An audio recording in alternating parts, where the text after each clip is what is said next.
Hey everyone, welcome back to the Prosperous Nonprofit. I'm really excited to have here with me today Megan McNally. Megan, welcome. Thanks for having me. Yes, so I would love to learn a little bit more about you. So we first met each other probably 6 months or so ago in a financial management workshop here in Buffalo, New York. But I would love for you to tell our listeners a little bit more about you and what has your journey looked like to where you are and what you're doing today. That is a long question.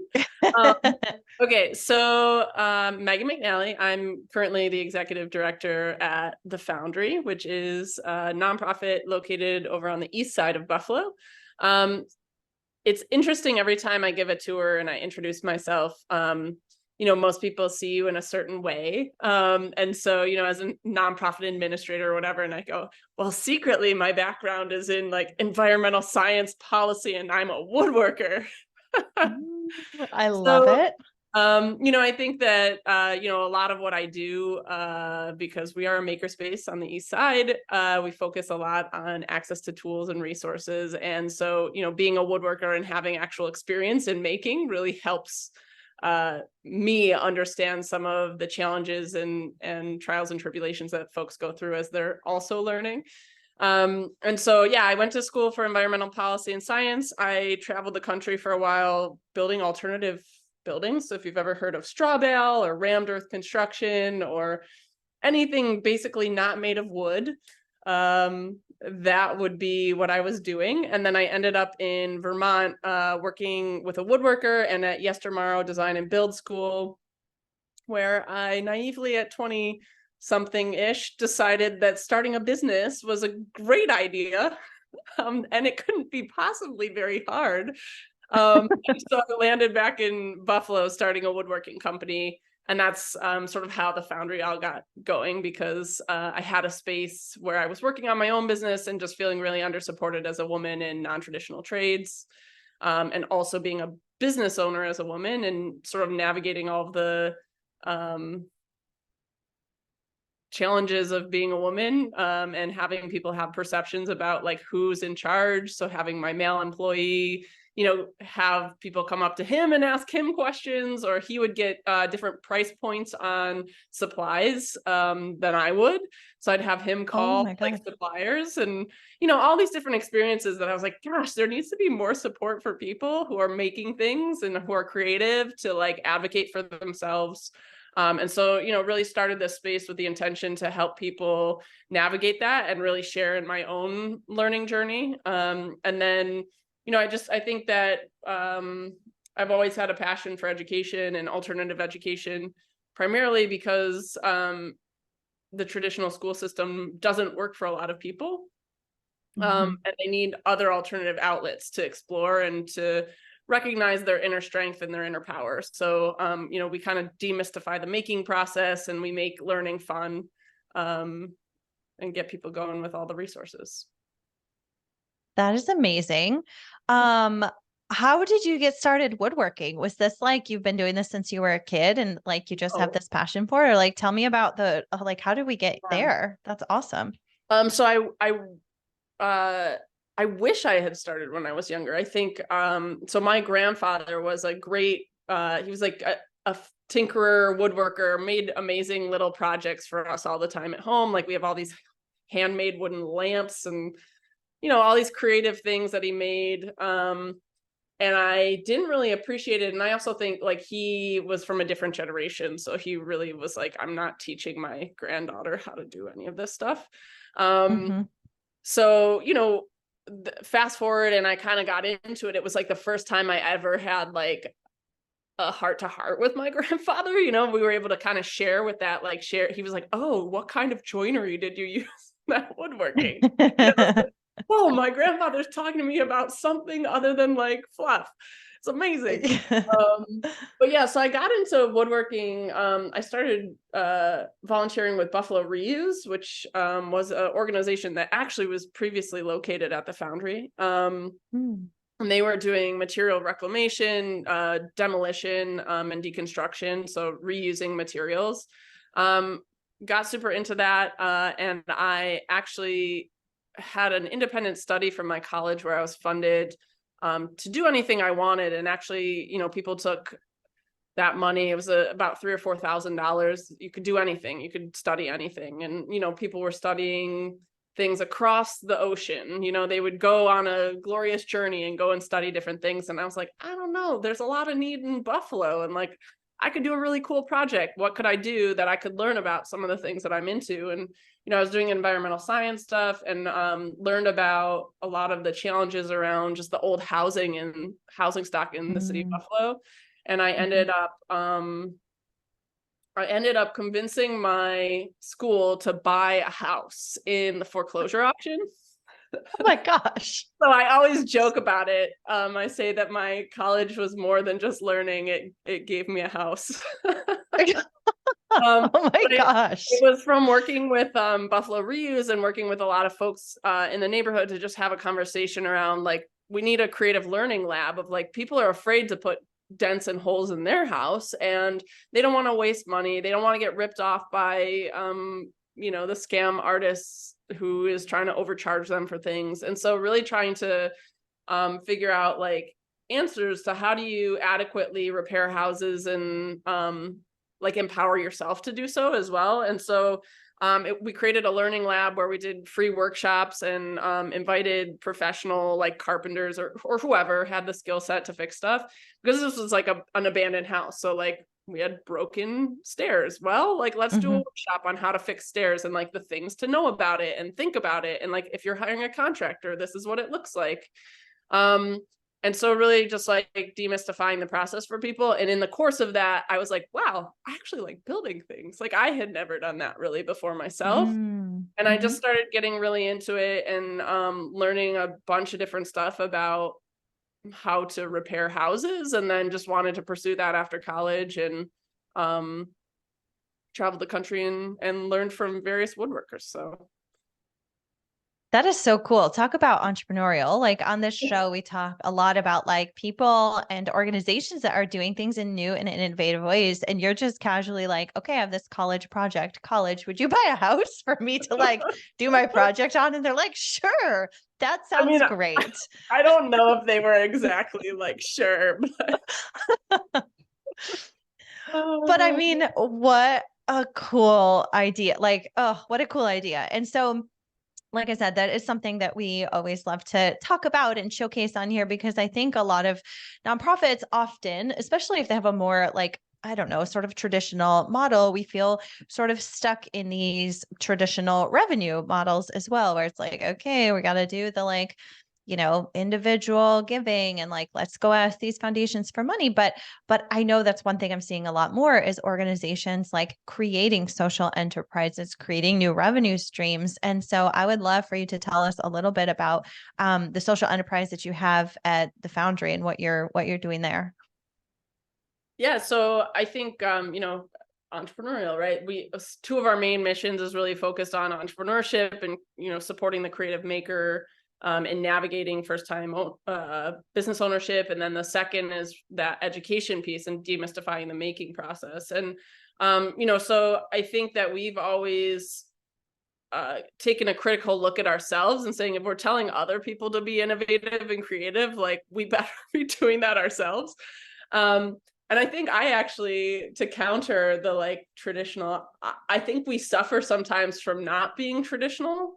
As an organization, like I've had to learn some of the traditional ways in which people fundraise, because there is a cadence to it and there is ways to fundraise that are really tested and true. And like, you should also do those things. Right. So I want to just make sure that that's like elevated of like, there are reasons why people do those things. So, I think that we, in terms of our approach, we really try to look at like what sort of earned income can we do. And so I would say that anytime anybody asks us like, how are you funded? I'm like, well, we have 1 billion ways which we're funded. And I think that is really critical because, the cash flow and also making sure that if any one grant or if any one donor who is a big donor like kind of disappears, that you have these alternative methods of income. So you're not just like, oh my goodness, we must shut down tomorrow.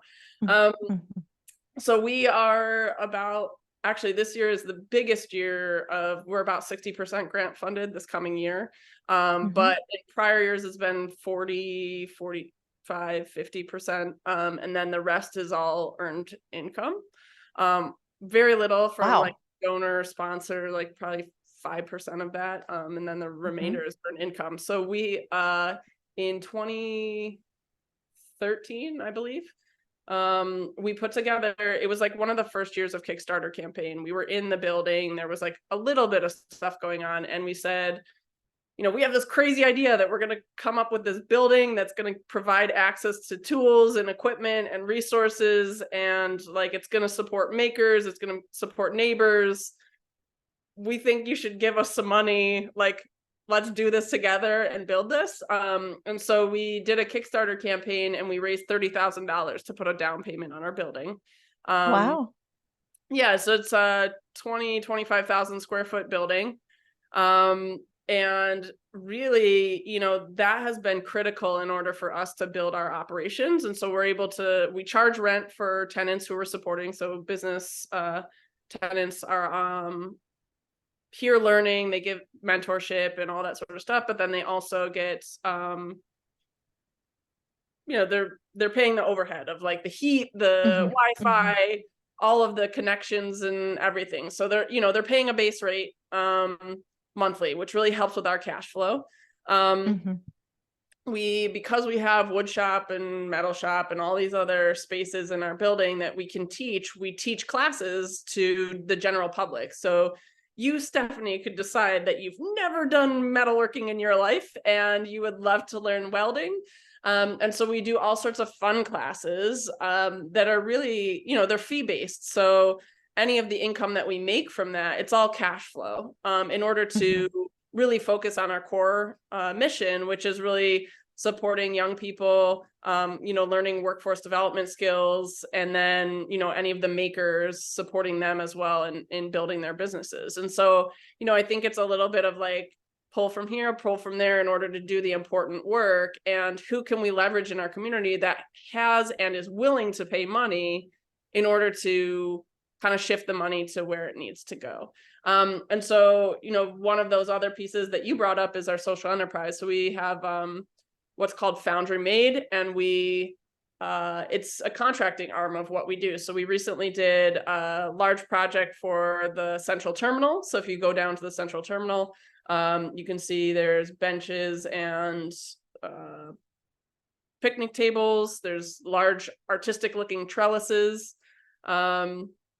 And so it's an opportunity for us to employ our young people who are practicing the skills that they're developing, and they get paid to do it. So it's, you know, justification of like the skills that you're learning actually give you money. It's not just like we're, you know, everybody can weld and have fun, and that's great too. Like if you develop a hobby, great. But, you know, if you really want to learn welding and do this as a living, that's something that can actually generate income for you.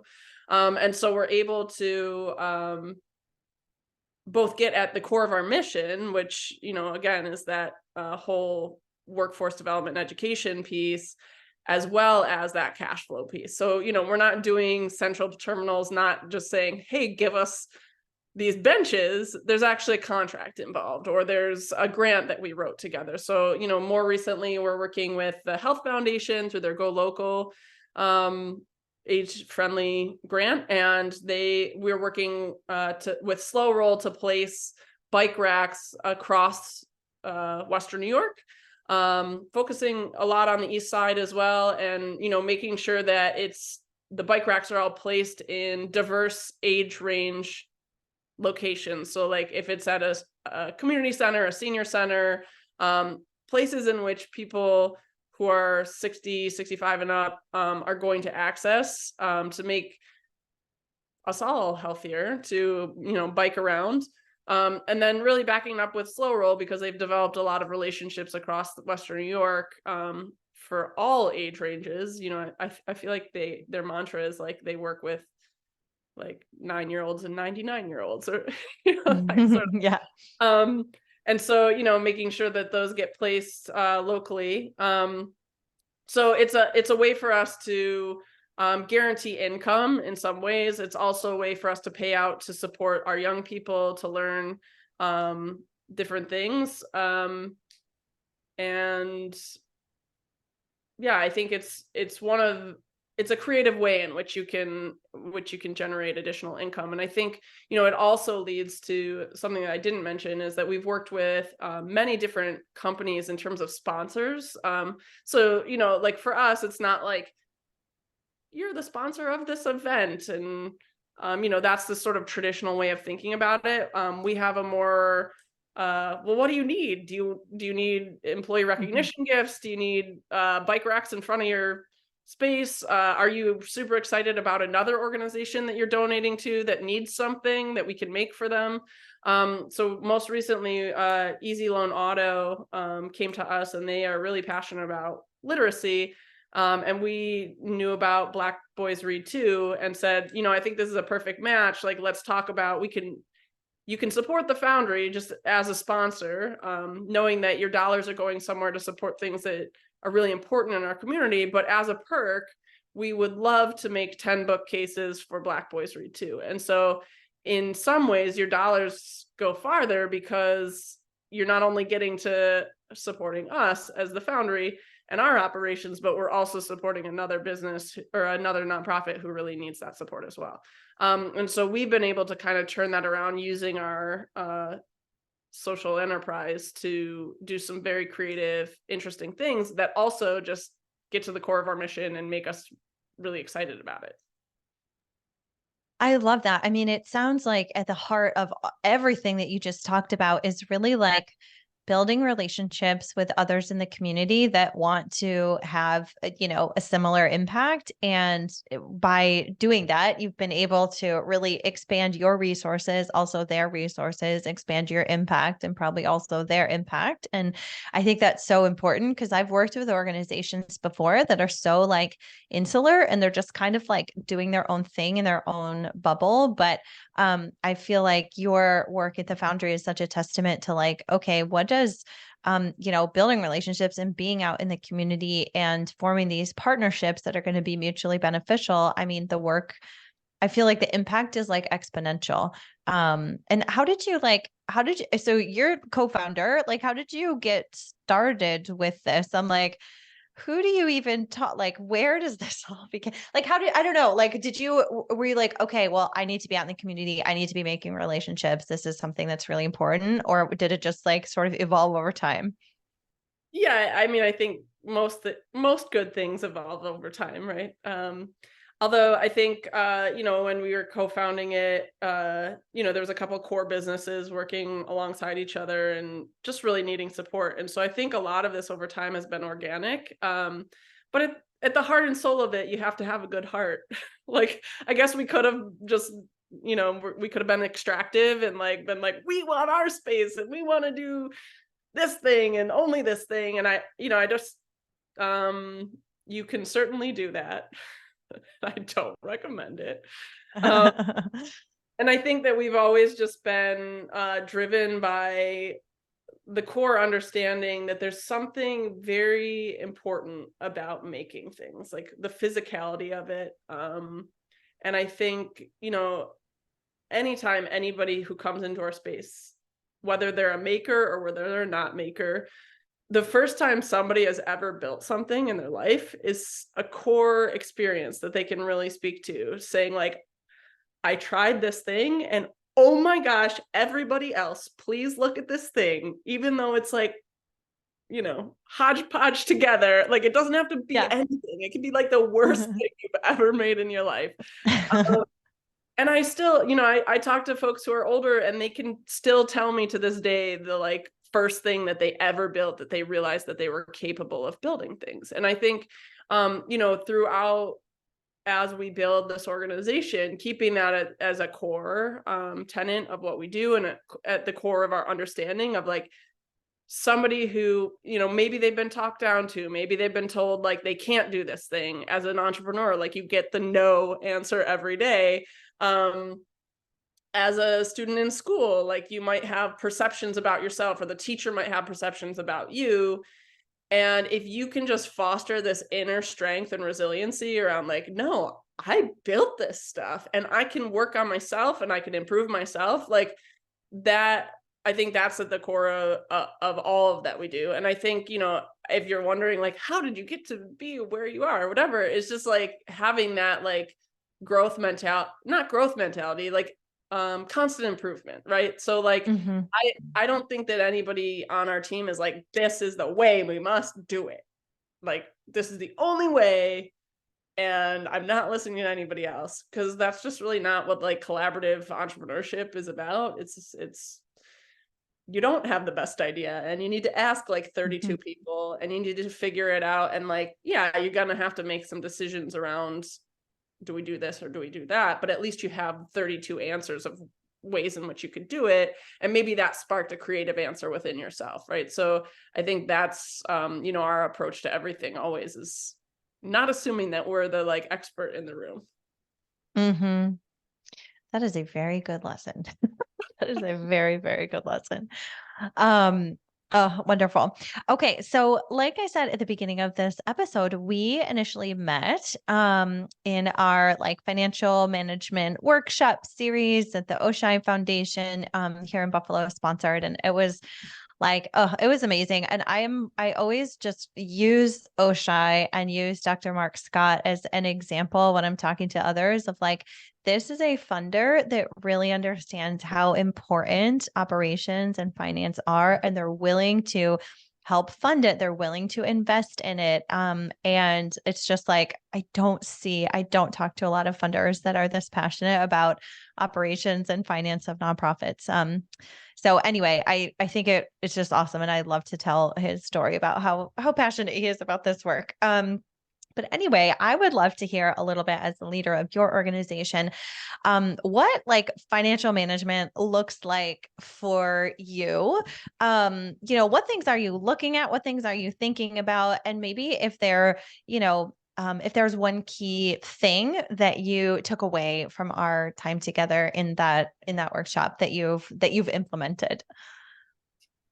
First of all, I want to say just thank you for offering that workshop, because I think that, like, again, continuous learning is just so important. And so, I think that what I really appreciated about the people in the room is that like you had somebody who probably had like $100,000, $200,000 budget, and then you had people in the room who were like million, 2 million, 3 million, whatever. And at the end of the day, you realized everybody's still working on the same things, And so So true. understanding that you might be on a different timeline, or you might be implementing, step A of Z, and this person's implementing step C, but then they have to go back to A. And, it's like a constant revolving door of like implementation. So I really appreciated that.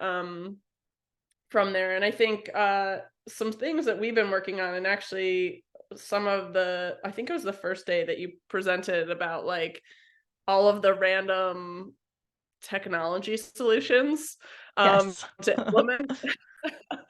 And I think at some points we were like, oh, well, we use this other one, or we use this other one.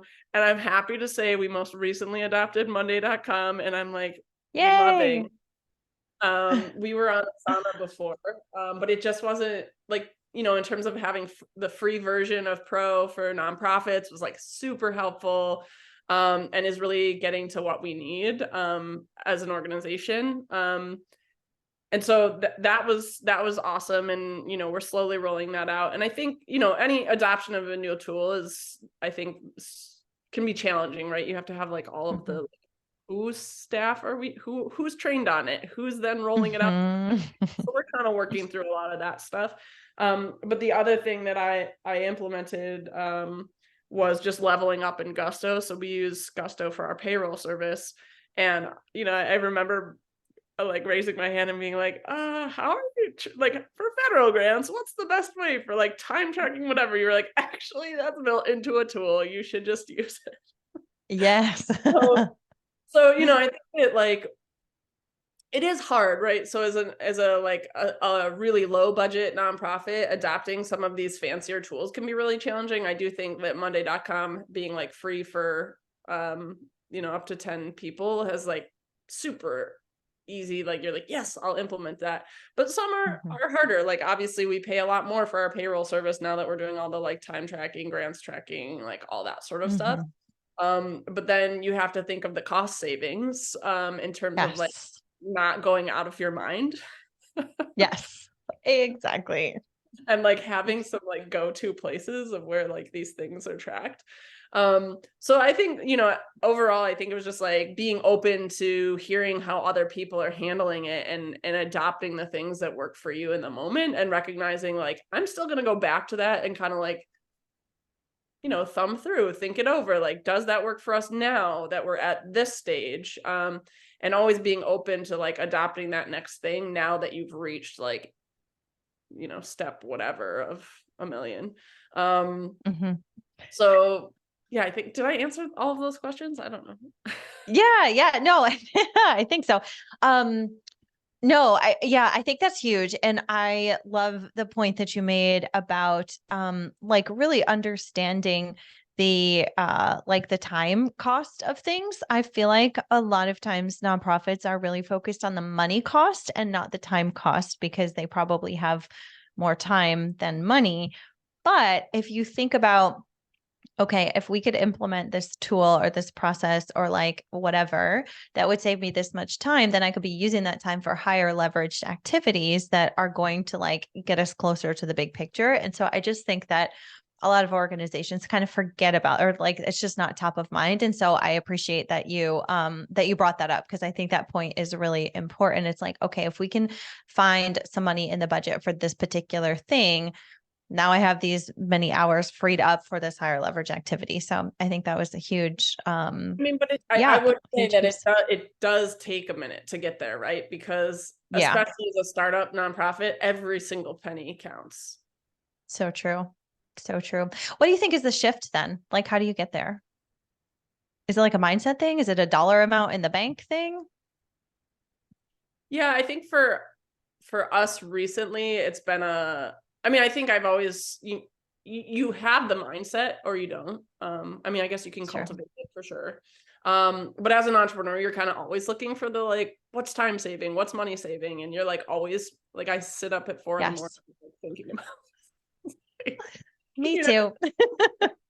yeah, evidenced by you emailing me at 4:40 in the morning, I think. Oh my gosh. Okay. Embarrassing. Yes. I was up extraordinarily early today. I've learned scheduling all of my emails so that people don't freak out. Oh my gosh. On my No, staff. it's so funny. I'm like, nobody pays attention to timestamps. I'm like, yeah, right. Everybody does. I always do that too. And I scheduled like a whole bunch of other emails to go out at 8 a.m. today, like I normally do. Apparently, except yours. Sorry. Yeah, I felt in good company. So I hope you weren't also awake when you received the uh, email. no, I think I woke up a little later, but Okay. um, I'm sorry, what were we were talking about something I was gonna bring up before. Um, yes, like, you're always sort of as an entrepreneur, you're always kind What of was the point? juggling the time versus money thing. What was the point at which and I think it does come with money though, really. And I think for us, being able to have some of that cash flow really helped, especially like in the current stages of like, high interest savings, and all the high interest CDs. Like because we had that bank of money, like I was able to put some of that in some of these higher yielding CDs and everything. That's like it gives me a peace of mind where I'm like, oh, it's okay. I'm spending a little bit more time here right now to develop the system to like do the time saving.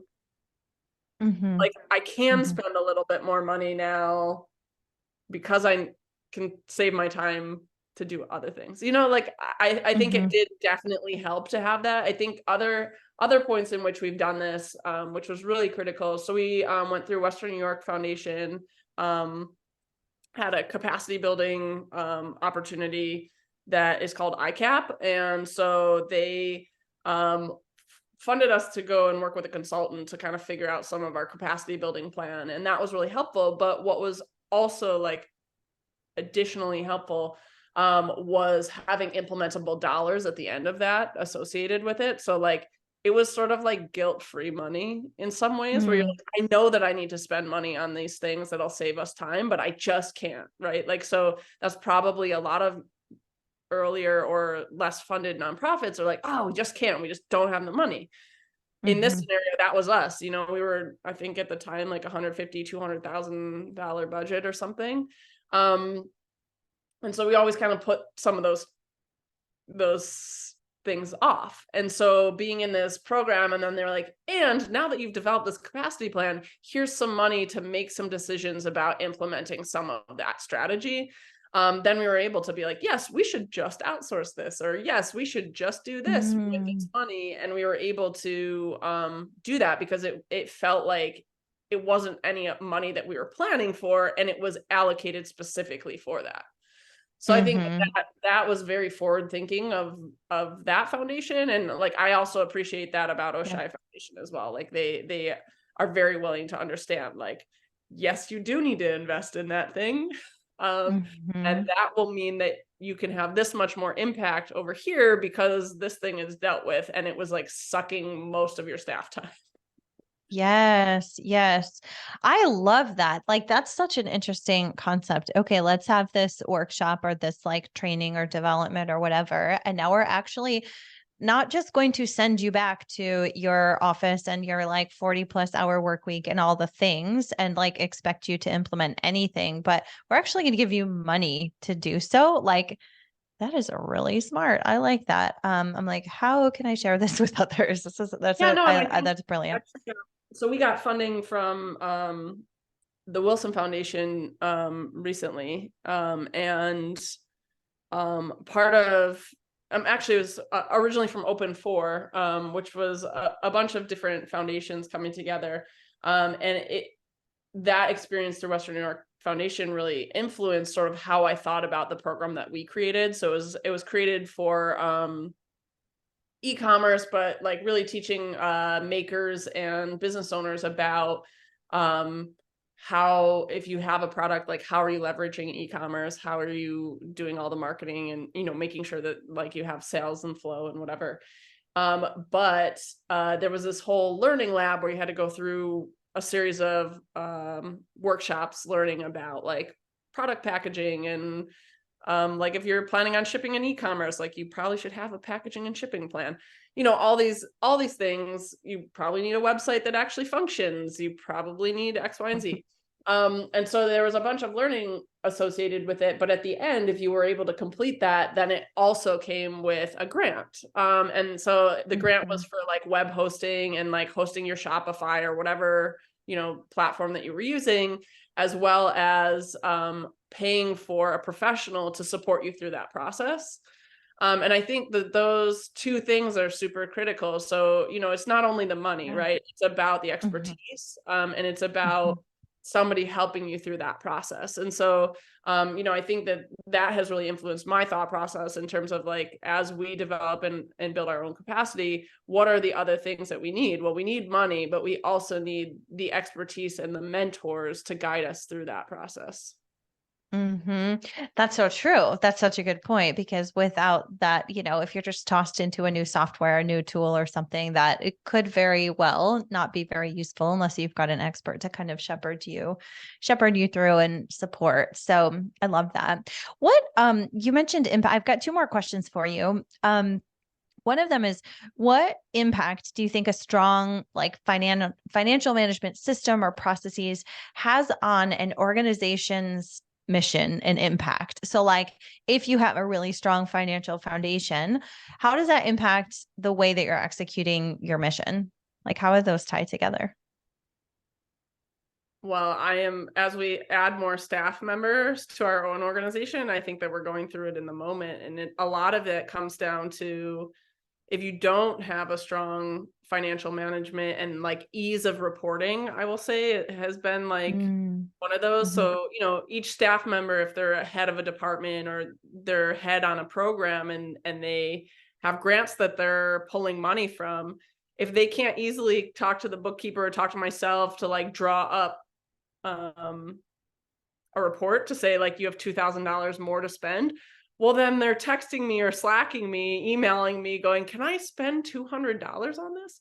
And like, you know, those interruptions in the moment, they really need that answer, right? And so then you're like combing through these things, trying to find the answer. Like if you haven't gotten your financial operations up to snuff, then like that causes all of this backlog and like hold up for your staff, and making like in the moment decisions that had they already known that, oh, I only have $1,000 left to spend, I can feel free to spend this thing. I'm not going to bother other people to make that decision, but also I'm going to get what I need. Right. And so there's all those, like, I always imagine it kind of like a car jam or like a traffic jam. You know, it's like when there's that bottleneck and it just like one backs up and then the other backs up and the other backs up and the other backs up. And all of a sudden you're in stuck traffic for like 20 minutes or Mm-hmm. in LA, like 3 hours. Yeah. And so, yeah, I think that is really the most critical piece to that. Obviously, there's a lot of benefits to it where, you know, your donors can feel like you're utilizing their funds efficiently, or your, you know, foundations or whoever. And, you know, you're getting grant reports out on time and all of the other good things that come with it. But I think that like operationally, that's the most critical piece, is that there's so many bottlenecks when you don't have it all organized. I love the answer. Agreed. Totally agreed. Okay. Last question quickly while we wrap this up. And I ask all of our guests this, but what does a prosperous nonprofit look like to you?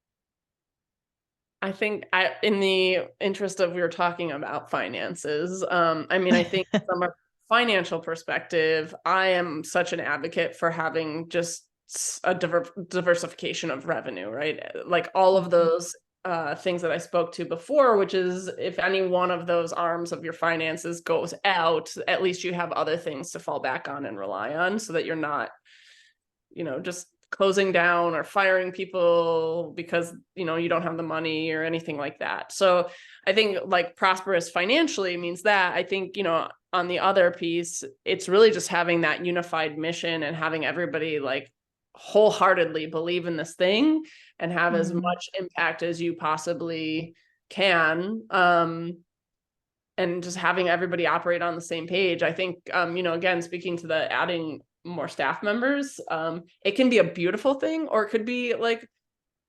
go bash your head against the wall kind of thing, right? And so if you're not all in alignment, if you don't have your operating systems, if you don't have your SOPs, if you don't have your financial management in order, like this thing that could be an amazing thing where you're like building more strength and more staff to have impact, all of a sudden you're just like falling apart and just like, you know, trying to true. and all these other things. And like, it doesn't get to the heart of what you're there for, which is really making impact and supporting your mission and supporting the people that you are tasked with, you know, supporting. So, you know, I think that's really what I think of as like operationally prosperous. I love that. Yes, totally speaking my language, as you know. Like I want to wake up every day being like, we're on it. We're on it. We're going to get this, you know, and that does not happen when there's fires to put out and you're like throwing things against the wall. It's so true. It's so true. You can't be strategic and like proactive if you're constantly putting out fires, because your systems are a hot mess and it's just like a disaster internally. Like I've personally been there. So like, yeah, it's yeah. Anyway, Megan, it was wonderful to chat with you. Thank you so much for being here. If our listeners want to learn more about the Foundry, where can they find you? They can find us at thefoundrybuffalo.org, or we're on Instagram, Facebook, all the good social media channels, all that sort of stuff. All the places. Awesome. Cool. We'll definitely go check them out. I think your organization is definitely like one of a kind in terms of those that we've had on the podcast before. So, very Come and cool. take a class. Yes, I know. I need to check out your website and the classes that you have offered. I have recently gotten into watercolor painting, but not so much woodworking or welding or things like that, but I could definitely check it out. Well, we have crocheting, we have knitting, we have like tech lab, laser cutting, stained glass if you're more of a stained glass kind of. Oh, So cool. That's awesome. Fantastic. Well, thank you so much. Thanks again for being here, and I'll talk to you soon. thanks so much.